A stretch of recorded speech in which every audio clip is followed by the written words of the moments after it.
Hey everyone, welcome to the Louven Podcast. I've been looking forward to this interview today as I have Patrick Cooke from the band Treebeard.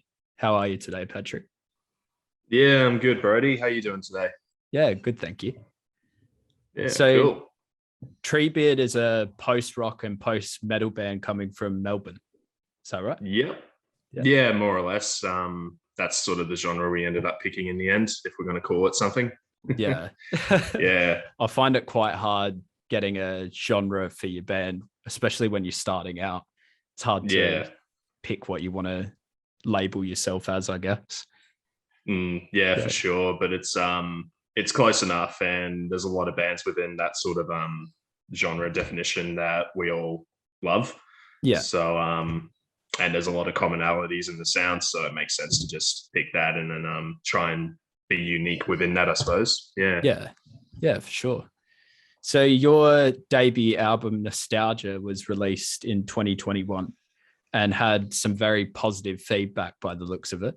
How are you feeling about this album now that it's been out for about 6 months now?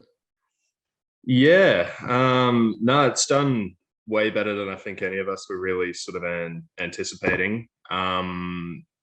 We've had a lot of support from sort of I suppose you call them like scene curators or like YouTube videos and that kind of thing, with guys like Wherepostrockdwells and In the Woods and stuff like that, where there's these large YouTube channels that will publish albums on their page, and they do quite well in sort of getting your music out there. And from the reaction we've seen, it's been by and large pretty positive. Yeah. In terms of how we're feeling about it these days, it's a bit awkward because we released it in June of 2021, and we were hoping the latter half of the year would be spent gigging and sort of getting the music out there to a live audience, at least within Melbourne or within Australia. But unfortunately, with the 6th, 7th lockdown, whatever it was, we were kind of not really able to do that. So we kind of had to sort of take stock and try and promote it as best we could online by creating just different bits of content, guitar playthroughs, rig rundowns, and music videos and things like that. So coming up to now, we're sort of hoping that with the outbreaks sort of subsiding, although it's hard to say now with the latest Omicron thing that's going on, we're hoping that with that, we'll be able to start, playing live and getting our name more out in the sort of local live music scene, more so than online through sort of the post-rock scene and community and subreddits and things like that. Yeah, definitely. What are like the main platforms that you've found have helped your band the most so far? For sure, just the community and the scene that exists within post-rock or post-metal music with, like I mentioned before, the YouTube channels Wherepostrockdwells, In the Woods, World Has Post-Rock, these channels that, have quite large subscriber counts and quite a active and participatory community around them.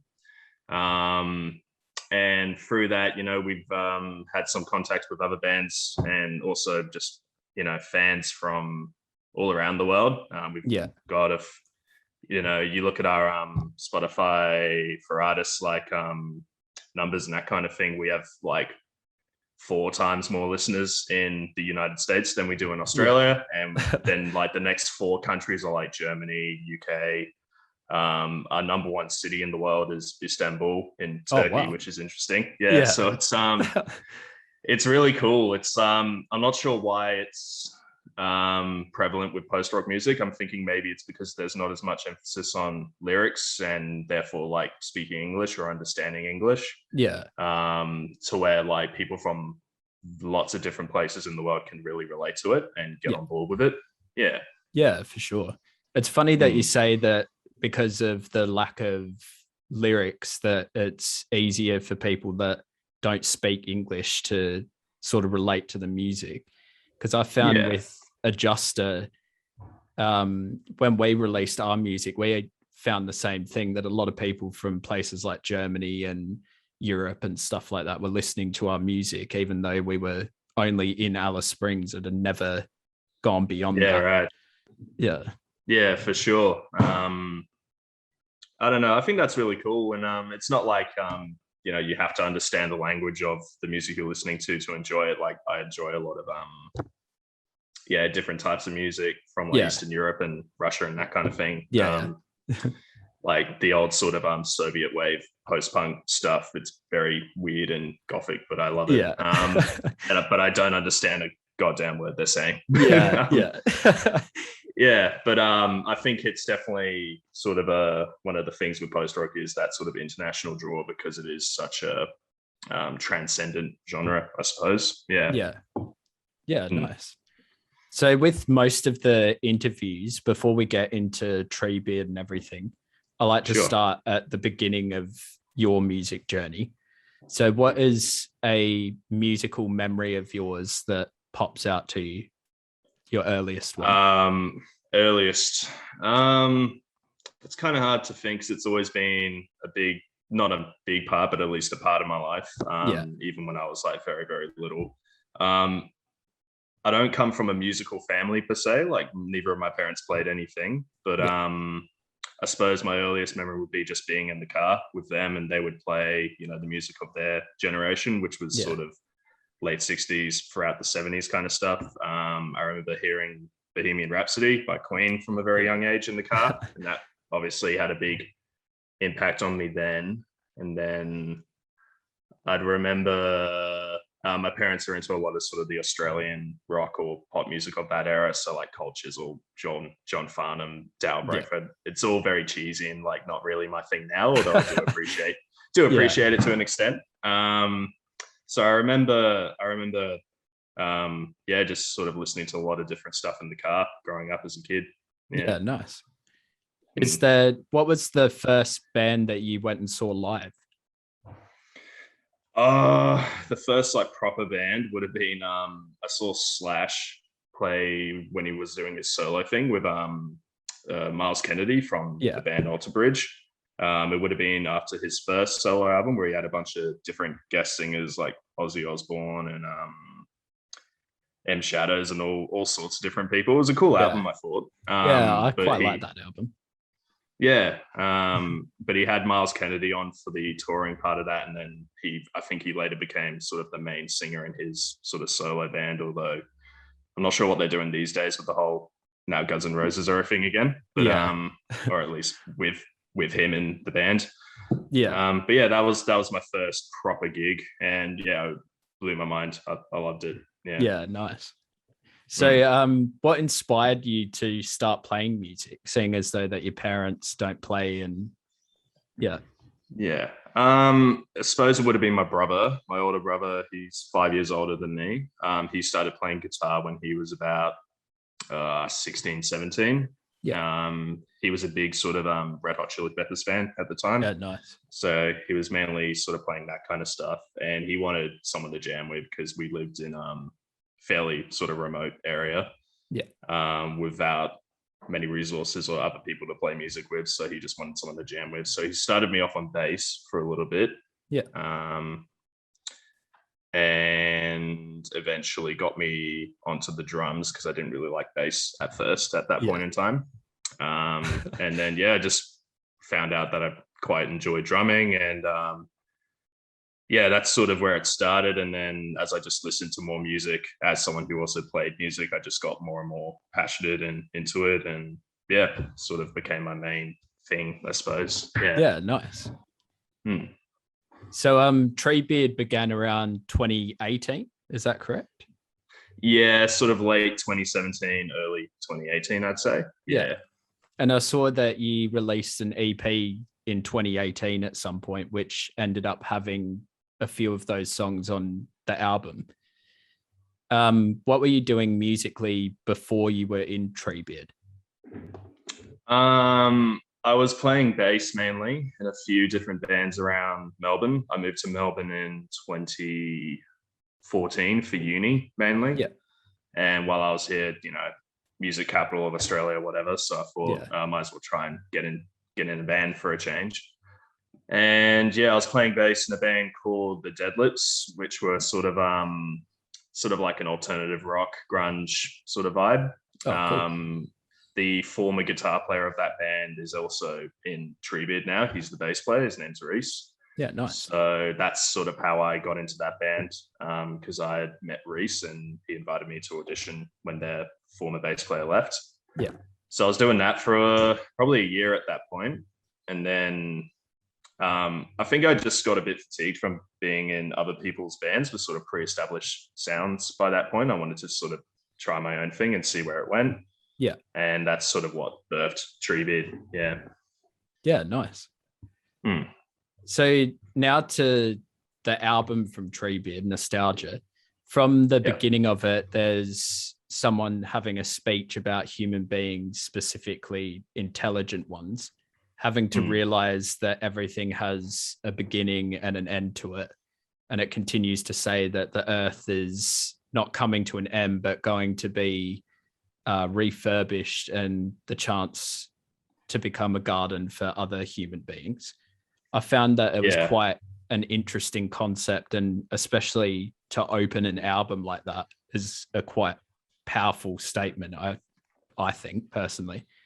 What was the inspiration behind that opening?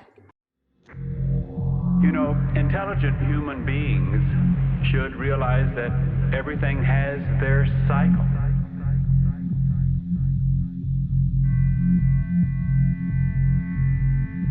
They have their season. They have their beginning. They have their end. They have cycles. We're not saying that planet Earth is coming to an end. We're saying that planet Earth is about to be refurbished, spaded under, and have another chance to serve as a garden for another human civilization. For another human civilization.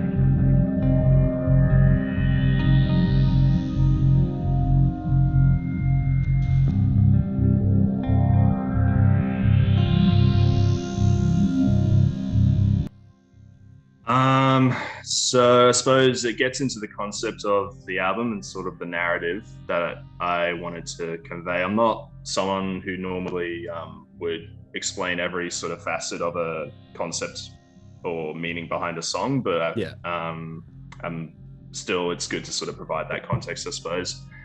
So the album, it kind of deals with themes of regeneration and like the idea of a doomsday. And at that time I was into reading about a lot of like cults and sort of doomsday theories and things like that. And one of the more interesting theories that I sort of found was the idea that the world kind of works in cycles rather than as a linear start to finish, but rather it's always going to like keep repeating itself, and everything that has been will be again kind of thing.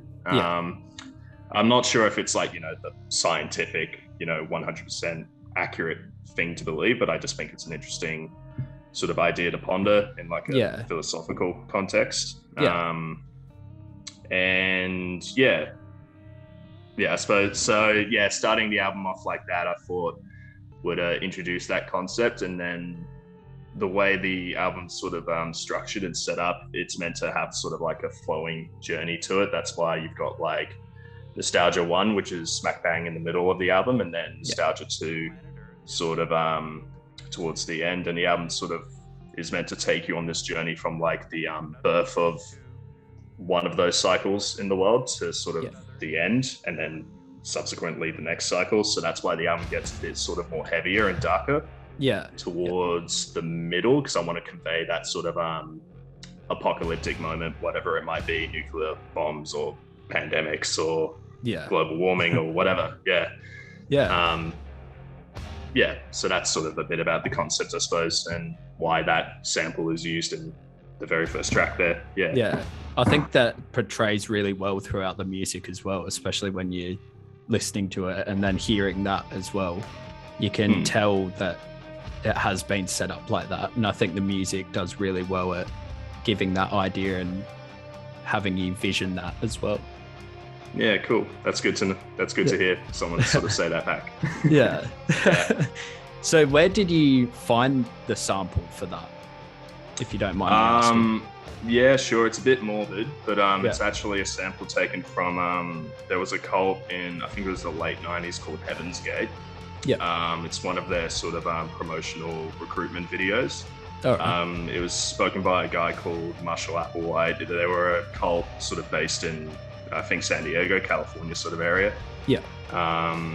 And they had some pretty wacky beliefs about sort of the universe and like aliens and spaceships and all sorts of really sort of out there stuff. It didn't end very well because they did end up doing a mass suicide of all the members, which was, it's pretty full on morbid stuff, but it's definitely not me endorsing his views, but because, you know, the album's concept was grappling with ideas of a doomsday and sort of fanaticism about that kind of thing. There's a few different samples of cult leaders throughout the album. So there's one by Charles Manson as well. Yeah. And there's also a quote by Oppenheimer, who was one of the nuclear scientists who worked on the Manhattan Project, who created the first atomic bomb. So it's sort of all the samples kind of link in with sort of the end of the world, doomsdays, and things like that. No, I think that's cool that you were able to implement that in your music as well. Cool, thank you. That's all right. There are some really like beautiful effects throughout the entire album, and I, especially being a musician myself, I couldn't help but think, what sort of effects are you using? Like what sort of gear, especially you, are you using for your guitar and bass and stuff like that? In terms of effects, obviously there's a lot of reverb going on. We were using two sort of main reverbs, which is the Strymon Blue Sky and the Strymon Big Sky. Yeah, nice. They're like quite elaborate, expensive reverb pedals that both myself and the other guitar player Josh were using for pretty much most of the cleans and the leads. In terms of my sort of sounds, I tend to use single coil guitars, so like a Fender Stratocaster, because they just have that really resonant, tight, sort of gritty kind of attack to them. And with distortions and that kind of thing, I tend to not put too much drive into them, just so I can have the notes of every chord that I play ring out and sort of resonate. Because the kind of chords that I do prefer to use tend to be like maybe a power chord with a sort of extended note put on top. So I try to play as much melody, even if I'm just doing a chord, as possible, just to really sort of push that element of the music forward, I suppose. Nice. Over on your social media pages, I saw that you have stuff like album art behind the scenes of you recording the album, and also one thing that caught my eye was your rig rundown of all your gear. Is that something that you will continue to do even when you go back to playing live and stuff like that? For sure. I think it's we have a sort of DIY approach as a band where with our content we all sort of do it in-house and try to get as much of it out there as possible, especially considering with the lockdown and everything, there's not really been any other thing we could do with the band to sort of keep our name in people's heads. So Reese, who's the bass player, is a graphic designer, and he does a lot of our design and that, you know, sort of promo like that. I do a lot of the video editing, stuff like that as well. So for sure, like when we get around to touring, we'd love to do like maybe a sort of tour documentary kind of thing. We've still got rig rundowns to do with the other members. It's just we haven't really been able to do that because of the lockdown and everything. So we haven't really been able to go to each other's houses and film and stuff like that. So for sure, I think it's good for bands to just try and get as much content out there as possible and really sort of clue their audience in on sort of what they're doing and what goes into the music. Nice. You were talking before about how obviously you would have had to do some research to get the speeches from cult members and stuff like that. Do you find other outlets like cinema, books, poetry and stuff help you write your music? Yeah, for sure. I went through a period where I wasn't reading very much, but following sort of the beginning of the pandemic, I got a bit bored of Netflix and video games or whatever else, so I started reading a lot again. And a lot of the books I've been reading lately have been quite helpful in sort of getting me in a good headspace to write new music. And certainly like movies and cinema have always sort of had an impact on me, like whether it's the actual images or the story being told, or even just the soundtrack of certain films and the atmosphere that they create with those images. So with reading and films and stuff like that, what are 3 books and 3 films that you would recommend? I suppose I'll start with the books. I've got a few. This is like literally where my bookshelf is, so I've got a few here that might sort of help me get through. Cormac McCarthy, The Road, at least at the moment, is probably my favorite book ever. Cool. It's always likely to change and fluctuate over time. But I read that probably 2 years ago now, and it really blew me up. It was real good. Beyond that, there's a book called The Sorrow of War, which is by a Vietnamese author. I've got it here. It's by a guy called Bao Ninh. I don't speak Vietnamese, so that's probably a complete butchering of his name, but beautiful book. Very, it's got like a very sort of non-linear narrative to it, and it's basically just dealing with like his personal sort of trauma from having fought in the Vietnam War on the North Vietnamese side. Cool. Really, really beautifully written and kind of underappreciated. I haven't seen many people talk about it. And then just having a look at my bookshelf for inspiration. A book, it's not necessarily one of my favorite books ever, but I just finished reading the Memoir by Mark Lanigan, who's a singer from the US in Seattle. He's sort of known for collaborating with Queens of the Stone Age and a lot of different bands. Did like Mad Season and stuff like that as well. Yeah, exactly. And Screaming Trees was like sort of his band in the 90s. But his memoir is really, really good. Like it's very depraved. It's very like, you know, it really immerses you in sort of the heroin addict world of 90s Seattle and how sort of gritty and brutal it was, I suppose. And there's a lot of good sort of caveats about musicians that he met throughout the years, like Johnny Cash and Lane Staley, Liam Gallagher.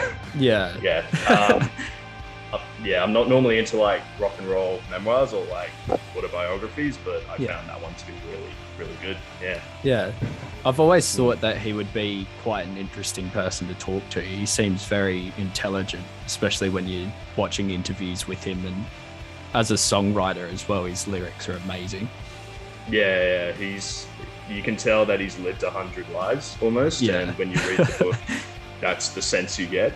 So that's books. Movies, probably my favorite movie ever is Old Boy, the Korean version, not the American remake they did. That was a war crime.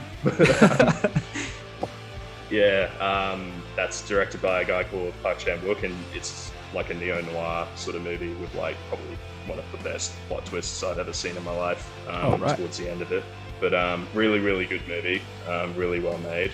And then Children of Men, which was a movie that came out like 2005 or something, which is like a dystopian sort of near future film. But really, really beautiful sort of storyline, and like the filmmaking is really good as well. Cool. And then probably Shawshank Redemption. That's definitely up there. It's like one of my favorite movies as well. Just a really sort of it's like just a really sort of beautiful story about sort of hope and second chances and stuff like that. And not that I necessarily relate to the experience of being in prison, but I like the idea. Not a prison, but like the idea of hope, I suppose, and optimism, second chances. But anyway, no, it's a very good choice. The album, like Nostalgia, back to Treebeard, is a very mesmerizing album from start to finish, and it's an album that I'd usually, if I was showing people, would be what I call a headphones album, where you sort of just sit and do nothing but listen to it, and it really encapsulates you from start to finish. It's almost like a movie, I'd say. Like, you constantly have visions of things, and especially because it's so emotive, it brings up a lot of feelings in you. What are some influences from other artists that you had in mind when making this album? Yeah, it's great to hear you say that, and that sort of came across. That was definitely sort of one of the aims or desired outcomes that we had with the album. So thank you for that. That's all right. In terms of albums, I suppose one glaring example to me would be Lateralis by Tool, which I listened to for the first time when I was like 16, 17. Just the sort of it feels like each song on that album has the emotional range of like most albums in like one song, and just combining it all together, it was such an experience for me. And I was listening to that album straight for like 6 months. Almost nothing else was being listened to in that time period, just because you could just revisit each song and be like, I did not notice that before, or like that, oh, I get that bit now. And it's so definitely that, and then just any album that has like sort of they don't have to have like a consistent narrative or like something that is really linear and strict and obvious. That can just be like a vibe that is contained throughout the album. So something like Dirt by Alice in Chains as well. Great album. Even though incredible album, and just the vibe of it, even though the whole album, the concept is drug addiction basically, but each song still has like a different nuance to it, and different vibes as well. You've got acoustic songs, you've got the more straight rockers, you've got the more vibey atmospheric songs as well. Just albums like that really take you into the world of the album or of the music, and sort of you're just along for the ride kind of thing. Nice. There's a million examples that I'm probably forgetting right now, but I think definitely those two stick out, at least as early influences or early examples for me of that. Yeah. It's funny that you mentioned Tool, because when I was listening through to the album, when it gets to the climactic parts of the album, that was one of the first things I thought of was Tool, especially with Lateralis and 10,000 Days. They have just this constant build up, and then when the climactic part hits, it's very chilling when it finally comes in. But for Treebeard, it was almost the only thing I could compare it to was imagining if you were just looking at a really beautiful ocean or something, and you see the waves slowly form into like a tsunami, and the tsunami hitting you is like the sound of the climactic parts of your album. Sick. What's it like playing that sort of thing live, if you have played it? Well, sadly, we've only had about 5 gigs in our existence as a band, just because we formed in late 2019, just before the pandemic hit. So we've had sort of intermittent periods where we've been able to gig, and then again back into lockdown. So, but when we have, it's always been a great experience. I feel each gig has been getting better and better as time's gone on, and we're sort of finding our feet a bit more as a live act, and knowing sort of what our strengths are in terms of stage presence and set lists and that kind of thing. But for sure, like going from sort of the real heavy sort of loud cathartic kind of songs to the more chilled ambient moments, you get this sense that you're taking the audience on that journey with you, which is really rewarding and cool to see how people sort of react. Whether like, we start the set off with one of the heavier songs, and then gradually transition into the more emotional ambient stuff, and you can tell people are a bit like, oh no, these guys have a few more layers to them than I might have thought with the previous song, which was basically a metal song. Yeah. So no, it's we love playing live. We wish we could do it a lot more at the moment, and hopefully we'll be able to do it more as 2022 rears its head. Yeah. I find that especially being from an instrumental band, when you come in, you sort of I found that I was looking into the crowd to find people's reactions when I knew there was a big change coming up or something like that. Starting off with just like a wall of noise to see what people would react like. You've got the people like eating dinner and just get up and leave and stuff like that. And then when you start bringing those slower songs in, it's nice to see people start to relate to it and sort of vibing with your music more. Yeah, for sure. We thankfully haven't been ruining any people's dinners. Not ruining, sorry, but just, it's always awkward when you arrive to a venue that you might not have been in before, and you discover it's like seated service and there's people trying to have like, parma and chips or whatever. Yeah, that's what we found as well. You start riffing in drop C with, glaring feedback and who knows what else. But yeah, for sure, it's always good to keep an eye out for how the audience is reacting, even if it's kind of hard to see sometimes. But, So being a band in Melbourne, especially with the pandemic, would have made it extremely hard to start off. What has it been like starting a band in Melbourne? As you sort of said just then, because we formed in late 2019, we had 2 gigs before the pandemic hit, and then the whole of 2020 was essentially a write-off when it came to live gigs. We still managed to record the album and at least most of the album. So we had to wait till I think it was February of the next year. So that was a whole year without gigs, and we didn't have any new music out. So the band was sort of falling, down a well a little bit for a while. But once we got back to gigging, we had a few good gigs. We had one at Stay Gold, which is like one of the sort of real good venues in Melbourne, I think. Especially sound-wise, which was nice because I'm very much used to playing dive bars where you can't hear a single thing that you're doing. And then our last gig, which would have been in May of 2021, was with a band called Beautiful Bedlam, and then other supports were Mushroom Giant and Sentia. Nice. The previous 2 bands are both sort of staple prog bands of the Melbourne scene, and Beautiful Bedlam are also another new band as well. So it was a really sort of like nice sort of communal event for prog or post-rock fans within Melbourne, and the crowd numbers were actually quite good. So we sort of noticed that as time went on, we were gradually starting to get a bit more of an audience, and that there was some word of mouth spreading where people had heard about us through someone somehow who had maybe been at a show prior, and then that person had come along to the show after. And to see that sort of growth within 5 gigs was pretty cool to see. That's incredible. So Melbourne, it's definitely the place to be, I would say, if you are a band in Australia, but it's also not exactly easy because there is just so much music and so many bands and venues and little pockets and scenes and that kind of thing. It can be hard to sort of navigate through that, I would say.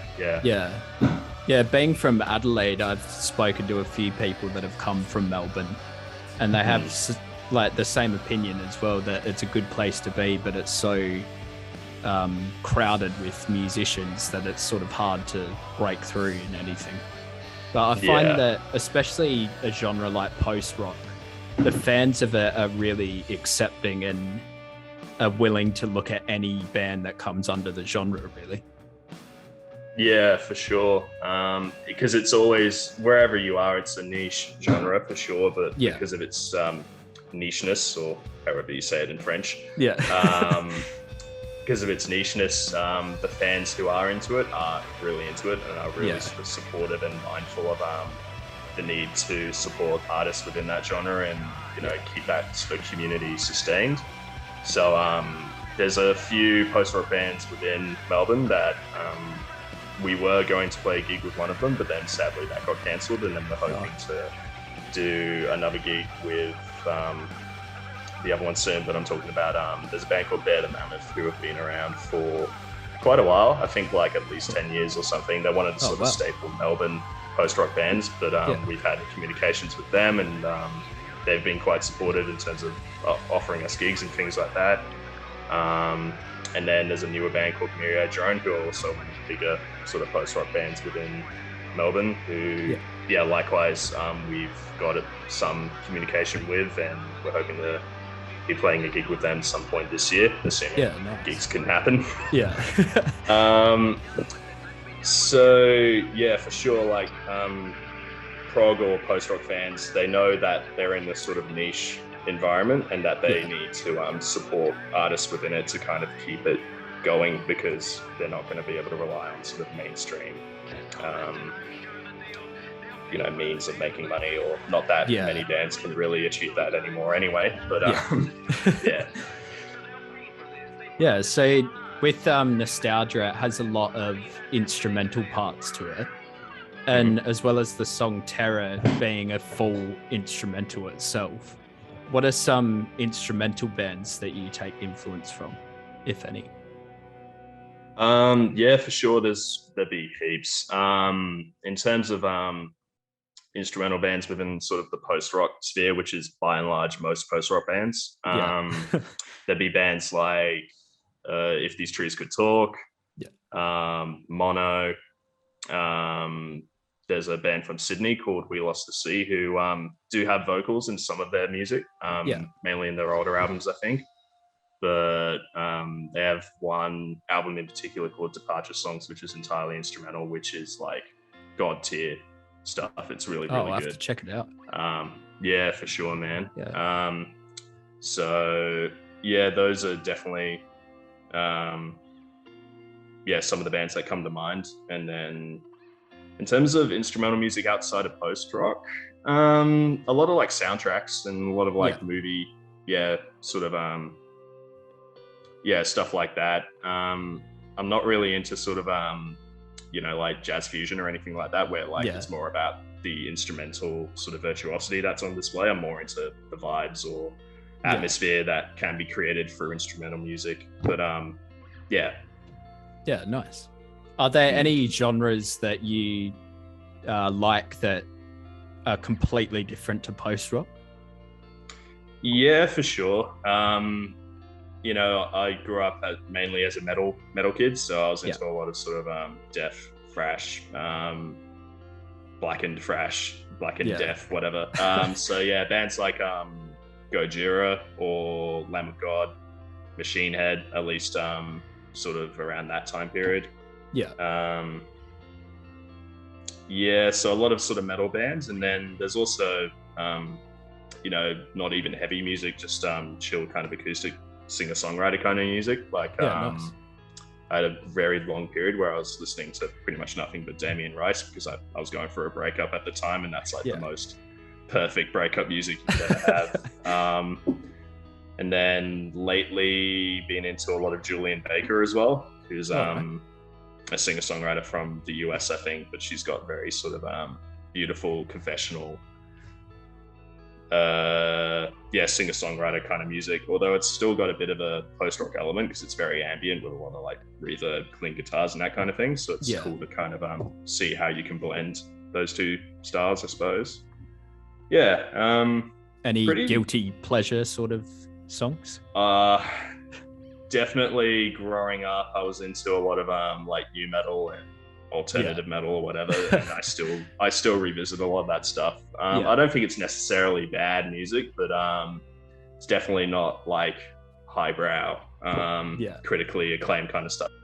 Bands like Breaking Benjamin or 3 Days Grace, or I suppose Linkin Park are considered kind of a legit critically acclaimed band now, but they certainly weren't when I was growing up. A lot of that stuff, and then even like the Australian pop music from like my parents' generation, like John Farnham and stuff, I'll listen to sometimes. And Yeah. Yeah, nice. The album cover of your band instantly drew my attention when I was going through it. On the Facebook page, you can actually see some photos of it being set up and having the photos taken. Whose idea was it for this album cover? So it was sort of done in consultation with the artist or designer who created it. So Serena Deary, who's a friend of the band and also a graphic designer as well by trade these days. And so it seemed wise to sort of ask her to, would you be interested in working on the album cover?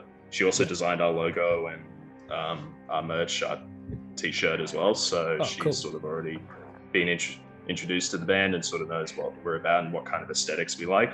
Yeah. So her idea, it came from, there was a National Geographic post on Instagram. There was this photo of, it's like a cow standing in a field.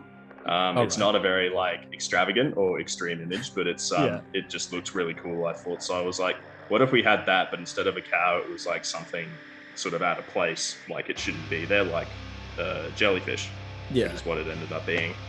And so that was sort of to kind of convey this sense of nature taking over the world after humanity destroys itself via whatever means, climate change, nuclear war, whatever. That was sort of to kind of illustrate that sense of humanity's powerlessness or irrelevance to the wider scheme of the universe or whatever, and nature will always take back what's hers, sort of thing. So that was sort of the concept behind it, and then the actual creation, that was left mostly with Serena, because that's not my expertise at all. I don't know anything about design or art or anything like that. And it was really cool because it's not exactly the direction I would have gone with it, because she decided to create a physical prop through making the jellyfish and then sort of imposing that into an image. Oh, cool. Which gives it this really sort of uncanny valley element to it, where it's like it looks sort of like weird or unnatural, but then it's also blended in a way to where it like that's almost the point. Like, it pulls the viewer or the listener into it, and they're like, what is this? What's going on? And so I wasn't sure how the cover would turn out, but once we got sort of the finals for it, I was really sort of pleased and impressed with what Serena had done. And I would recommend her to any budding artist looking for like an album artwork that sticks out. Yeah, definitely. When I was looking at it, I thought that it was a really cool idea, and even though you were saying it was something that's out of place, it weirdly looks like it's meant to be there as well. Yeah. Which is sort of the balance we were wanting. Yeah, it's sort of the balance we were wanting to hit, for sure. Yeah, nice. How important is an album cover to you? Because I remember as a kid, I'd go into music stores and stuff and look at albums, and I'd pick an album just from the album cover. For sure. Like album covers are the first thing you see, aren't they? That's like the first impression that you have of a record, and your mind can kind of run wild with what the music could sound like with that, because everyone obviously will have their own interpretation. I'm trying to think of just big album covers. Alice in Chains' Dirt, for example, even though it's not the most aesthetically pleasing, or like it may not have aged very well, it's a very 90s looking album cover, but the vibe that it sort of gives off is very indicative of the music that you get on the album, and it very much pulls you in as soon as you see it. And then I've got my CDs here as well, so I'm just looking at like other albums that album covers and things like that.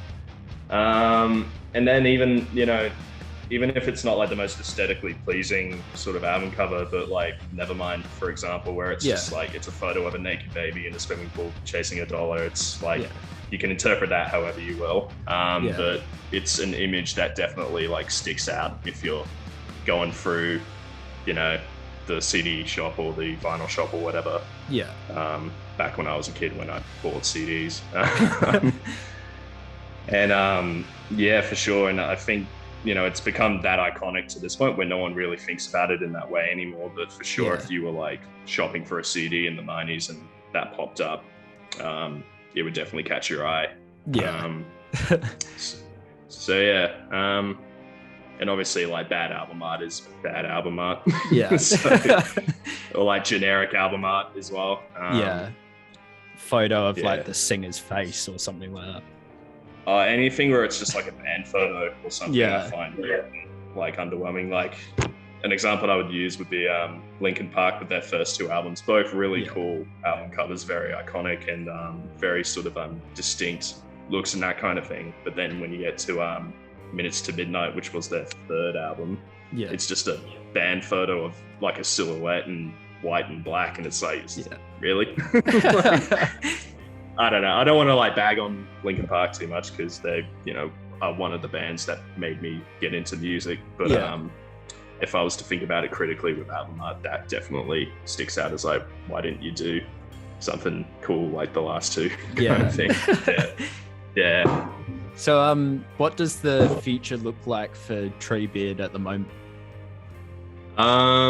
So we've actually got our album launch, long delayed album launch, booked for February 4th, which is a Friday night at the Old Bar in Fitzroy, Collingwood. So if anyone's listening who's in the Melbourne area, please come down to that and say hi. In terms of beyond that, we're hoping to just play some actual gigs this year and sort of maybe even do a tour locally or nationally. So maybe head up to Sydney, maybe Newcastle, Adelaide, that kind of thing. Nice. Just sort of try and get out there as much as we can and play gigs. Beyond that, we've also got a fair bit of music in the pipeline ready to go, at least written. Cool. So we want to sort of get in a room together and crank those songs out because it's a different experience from the previous album, which was written pretty much entirely by myself and initially demoed and then recorded entirely by myself. And then once we became a full band, we decided to re-record them to sort of, fully mark this as a band and not just a Pat show or whatever. So it'll be an interesting experience working collaboratively on an album for a change, and we've got heaps of music written and a lot of different ideas, so we'd like to maybe get sort of onto that later in the year.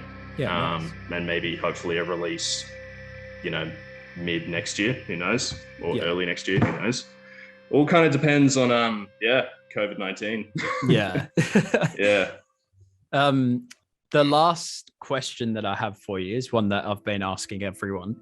If you had to show 3 albums to someone that's never listened to music before, what would those 3 albums be?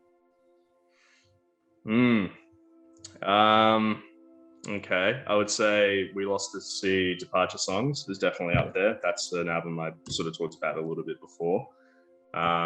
Particularly as a post-rock album, I think that is like the best first impression anyone could get of what the genre is about.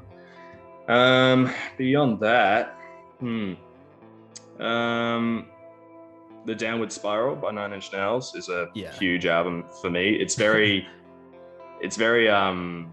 sort of hard to listen to in a way, not because of the themes of the lyrics, and also just the sound of it is very sort of harsh and brutal and heavy in a way that isn't like traditional sort of heavy metal or anything.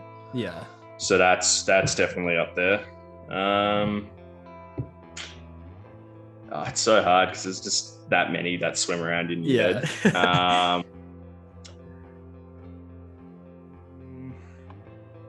We'll go Radiohead. I'd say OK Computer would be my favorite Radiohead album. That or In Rainbows, either one. Again, just really, really beautiful songs. I think Let Down is probably my favorite song ever. If I had to pick one song forever, just that sort of bridge climax at the end is like melodic fucking perfection. But anyway, you'll have to, I swore once, you'll have to cut me out for that. So I'd say those 3 or 4. Nice.